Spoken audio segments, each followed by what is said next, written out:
बताना चाहती हूँ जनता को, देश की जनता को, राखी बीमार है, राखी को प्रॉब्लम है, राखी विजुअलाइज करती है कि अभी मैं क्या करूँ, अभी मेरी, पेट्रोल मेरा, कपड़े मेरे, यहाँ तक जूता चप्पल भी मेरा। अगर कभी गलती से मैं कोई एक अच्छा पर्स लेके बाहर निकलूं और राखी मैडम ने वो देख लिया, अरे इसके पास इतना अच्छा पर्स कैसे हो सकता है। राखी सावंत की मुश्किलें कम होती नजर नहीं आ रही हैं। आदिल के बाद राखी की दोस्त राजश्री ने उनके खिलाफ पुलिस में उन्हें धमकी देने की शिकायत दर्ज करवाई है। हाल ही में की गई प्रेस कॉन्फ्रेंस में राजश्री ने बताया कि राखी के पास जो भी सब उन्हीं का दिया हुआ है, गाड़ी से लेकर जूते चप्पल तक सब उनका है। फाइनेंस किया है, मेरी गाड़ी का पेट्रोल मेरा, ड्राइवर, आफ्टरनून का टिफिन, रात का खाना, गाड़ी मेरी, पेट्रोल मेरा, कपड़े मेरे, यहाँ तक जूता चप्पल भी मेरा। अगर कभी गलती से मैं कोई एक अच्छा पर्स लेके बाहर निकलूं और राखी मैडम ने वो देख लिया, अरे इसके पास इतना अच्छा पर्स कैसे हो सकता है। राजश्री एक काम कर, वो पर्स ना मैं लूंगी। भाई ठीक है, तू ये ले ले, तू ये भी ले ले। अब मुझे लगता है राखी सावंत को मेरी किडनी के अलावा तो सब कुछ मिल चुका है। अभी वो भी चाहिए तो राखी सावंत बता दे, मैं दे दूंगी। आप लोगों ने देखा होगा लास्ट 7 महीने 7 मंथ से राखी एक व्हाइट कलर की गाड़ी में घूमती है, जीप कंपास। वो गाड़ी किसकी है? वो मेरी है, लेकिन राखी सावंत लोगों को बताती वो गाड़ी भी उसकी है। इस घर में आके रहती थी तो क्या पता उसने ये भी बोला है कि ये घर भी उसका है। राखी ने सिर्फ मुझे छोड़ के सब कुछ उसका बता दिया है। कभी ये नहीं बोला कि राजश्री मेरी है, राजश्री ने मेरे लिए इतना सब कुछ किया है।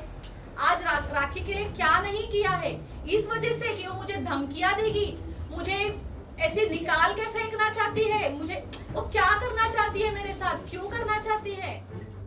राजश्री का कहना है कि राखी बीमार है, वो जो सोचती है वही करती है।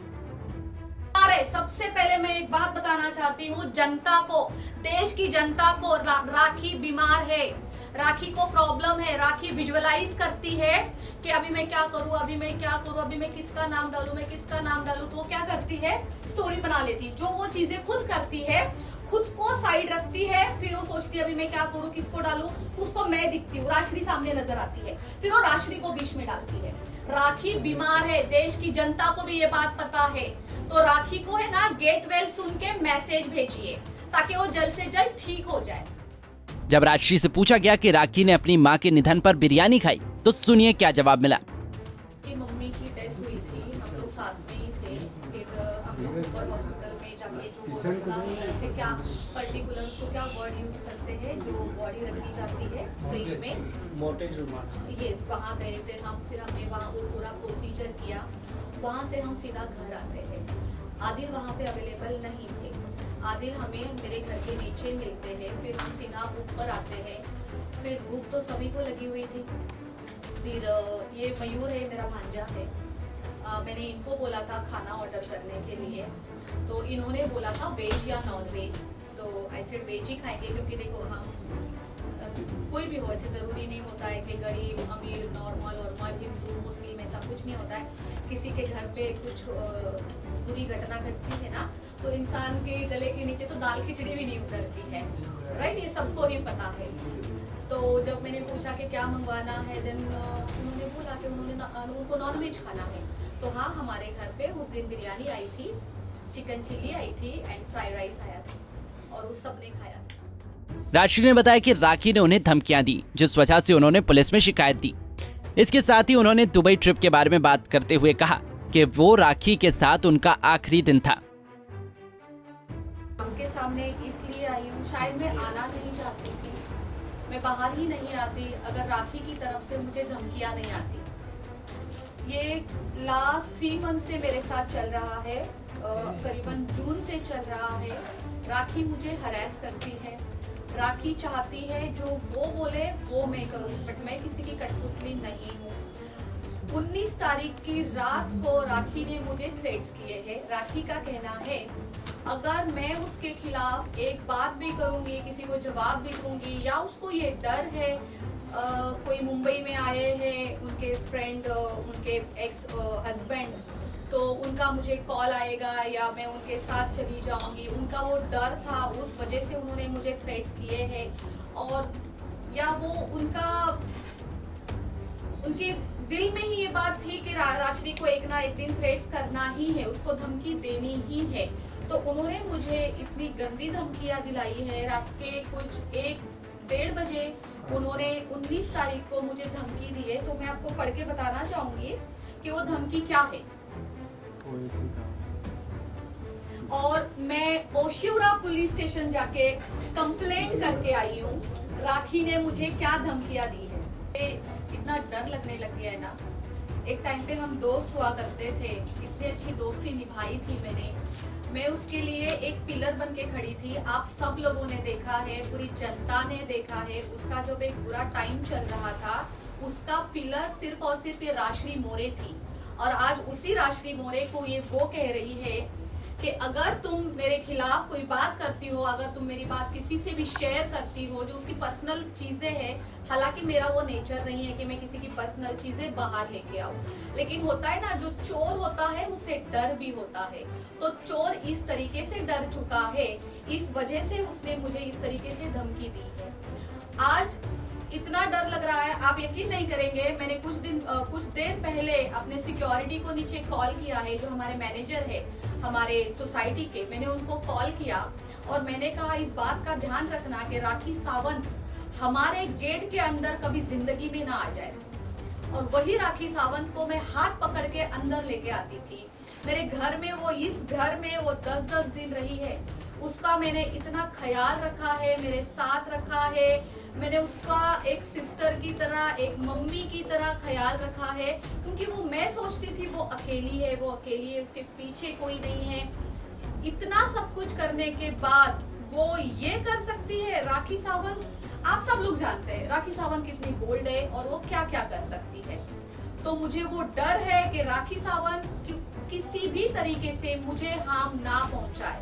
इस वजह से स्टूडियो जो लोखंडवाला मार्केट में है, मैं पिछले 12 साल से चला रही हूँ। मैंने बहुत मेहनत की है, आप सबको भी पता होगा। आज बिजनेस करना कोई मामूली चीज नहीं है। हमें डे 1 से लेके आज 12 साल तक अगर मैं लोखंडवाला मार्केट में टिकी हूँ तो मैंने कितनी मेहनत की होगी।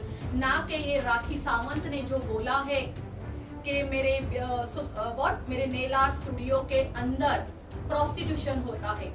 तो राखी सावंत को मैं ये सवाल करना चाहती हूँ, जब तुम रोज 8-8 घंटे मेरे स्टूडियो में आके बैठती थी तो तुम अंदर क्या करती थी राखी सावंत? सर्विस लेती थी या जो तुम बोल रही हो वो करने आती थी वहां पे? एक चीज मेरी जिंदगी की सबसे बेस्ट ट्रिप थी। मेरी जिंदगी से एक टॉक्सिक रिलेशन निकल गया राखी सावंत। मैंने इतनी हिम्मत की अपने जिंदगी से एक टॉक्सिक रिलेशन निकालने के लिए। अगर दुबई ना जाती तो शायद मुझ में इतनी हिम्मत भी ना आती। राखी सावंत ने मुझे कहा था कि उसका दुबई में क्लब ओपन हो रहा है। वो बहुत खुश थी। उसने मुझे कहा था कि तुम्हें तो आना ही पड़ेगा। I said okay. मैं तो इतनी खुश थी कि राखी की टिकट्स भी मैंने करवाई थी। हालांकि अगर उसका क्लब था तो उसको मेरी टिकट्स करनी चाहिए, ऐसा नहीं हुआ। मैंने राखी की टिकट्स करवाई। हम लोग यहाँ से दुबई जाते हैं। हमारा एक दिन बहुत अच्छा जाता है। हम 20 तारीख को यहाँ से जाते हैं। हमारा 21st यस हमारी बहुत अच्छे से जाती है। 22nd को हम यॉट में घूमते हैं, वो भी काफी अच्छा था। 23rd को ओपनिंग थी। वहां जाके मुझे पता चलता है कि ये क्लब राखी सावंत का नहीं है। उसको केवल और केवल ओपनिंग के लिए बुलाया था, वो एक रिबन कट करने के लिए बुलाया था। That's it. वो क्लब उसका नहीं था। एंड अचानक शाम को कुछ करीबन 5-5:30 बजे ऐसा होता है। राखी मुझे कहती है काम कर, जो ऑनर है, जो क्लब के, जो होटल के ऑनर है, उनके पास जाए और आप उनको बोलिए कि मुझे ड्रेस के पैसे चाहिए और मुझे मेकअप के पैसे चाहिए। मैंने कहा राखी ये मैं कैसे कर सकती हूँ, ये तो काम मेरा नहीं है। पहली बात राखी, आप लोगों ने क्या डील की है ये तो मैं जानती ही नहीं हूँ कि आपकी डील ही नहीं। तुझे तो जाना ही पड़ेगा और तुझे बताना पड़ेगा उनको कि मैं एक इंडिया की टॉप एक्ट्रेस हूँ और मुझे ड्रेस के पैसे चाहिए और मुझे मेकअप के पैसे चाहिए। मैंने कहा राखी सबसे पहले तो आप ये बात जानिए, मैं आपकी मैनेजर नहीं हूँ। मैं एज अ फ्रेंड आपकी खुशी में यहाँ पे खुश होने के लिए आई हूँ, ठीक है, तो आप अपना काम खुद करें, आपने खुद आपकी खुद की डील की है तो आप खुद जाके सब कुछ करिए। देन उसने फ्रंट ऑफ, मेरे ख्याल से वहां 10-15 लोग होंगे, उसने सबके सामने मुझे जलील करना स्टार्ट कर दिया कि तू हमेशा यही करती है, तेरा तो तू आदिल के टाइम पे भी ऐसा ही करती थी, तू आदिल को कुछ नहीं बोलती थी, तू आज यहाँ पर भी आके यही कर रही है। मैंने कहा राखी ये सब कुछ बंद करो, अपनी चीपनेस बंद करो, ये जो तुम कर रही हो मेरे साथ, वो भी मुझे परदेश लेके आके, तो ये सब ना करे। उस दिन ही हमारा लास्ट डे था, हम लोग साथ में रुके थे, उसके बाद हम 24 को अलग अलग हो गए थे। मैंने होटल छोड़ दिया था, मैंने कौन सा होटल था, द लीला, वहां जाके हमने चेकिंग कर ली थी, मैंने और फाल्गुनी ने, और हम टोटली अलग हो गए थे। और वो दिन और आज का दिन राखी से मेरे कोई संबंध अच्छे नहीं रहे हैं। मेरा पति था या राखी का पति था? राखी का पति था, ठीक है। उसका रिश्ता निभ नहीं रहा था, रोज के झगड़े में तंग आ गई थी। हालांकि तक मैंने आदिल को और राखी को बोल दिया था कि तुम दोनों के झगड़े से मैं तंग हो गई हूँ, मैं तुम दोनों को छोड़ के चली जाऊंगी। कभी मुझे तुम्हें समझाना पड़ता है, कभी मुझे राखी को समझाना पड़ता है। तो मैं आप सबको एक चीज कहना चाहूंगी, लास्ट में एंड में राखी का और आदिल के जो जितने अच्छे रिश्ते चल रहे थे, साथ में मिलते थे या वक्त गुजारते थे, तो केवल और केवल मेरे वजह से चलता था वो। मैं आज भी, मेरे पास रिकॉर्डिंग है, मैं अभी चालू कर सकती हूँ, मैं अभी चालू कर भी दूंगी, क्योंकि मुझ पर बहुत बड़ा एलिगेशन किया गया है कि इन दोनों का रिश्ता मैंने तुड़वाया है। अगर ऐसा था तो राखी ने मुझसे दोस्ती क्यों रखी थी? राखी कोई बच्ची थी? राखी छोटी बेबी थी कि राखी मेरे पास आती थी, मैं उसको दूध पिलाती थी, मैं उसको पट्टियां पढ़ाती थी, फिर जाके वो आदिल से लड़ती थी, फिर उससे झगड़े करती थी। एंड इतनी बड़ी बात कि आदिल को जेल में डालने का हाथ मेरा है। मैं वहां पे अवेलेबल थी जब ओशिवरा पुलिस स्टेशन में उसका केस दर्ज नहीं हो रहा था, उसके ऊपर एफआईआर नहीं हो रही थी आदिल के ऊपर। सीनियर ने मना कर दिया था कि नहीं, हम एफआईआर नहीं लेंगे, हम 377 नहीं लेंगे। मैं गलत हो सकती हूँ धाराएं बोलने में, मुझे धाराएं नहीं पता चलती है क्या नहीं। जब सीनियर नहीं ले रहे थे धाराएं, तो ये यहाँ वहां पे पागल हो गई थी, नाचने लग गई थी, रोने लग गई थी, इतना बड़ा एक्टिंग स्टार्ट कर दिया, ड्रामा जैसे कि उसको हमेशा आता है। एंड देन वो एडवोकेट के ऊपर चिल्लाने लगी थी कि तू खड़ी होके कर क्या रही है यहाँ पे, तू कर। उसने इतना हरास किया था सबको, और मैं आदिल को डालूंगी जेल में। मेरा और आदिल का प्रॉब्लम ही क्या है? आप अभी क्या अभी आदिल को कॉल करें, मैं करती हूँ आदिल को फोन और मैं पूछती हूँ कि मेरे और उसमें कभी जाति दुश्मनी हुई ही नहीं है, मैं क्यों करूंगी? मैं आदिल को भाई बोलती थी। नारी से जुड़ी मोर अपडेट्स के लिए हमारे इंस्टाग्राम को फॉलो, फेसबुक को लाइक और यूट्यूब चैनल सब्सक्राइब करना ना भूलें।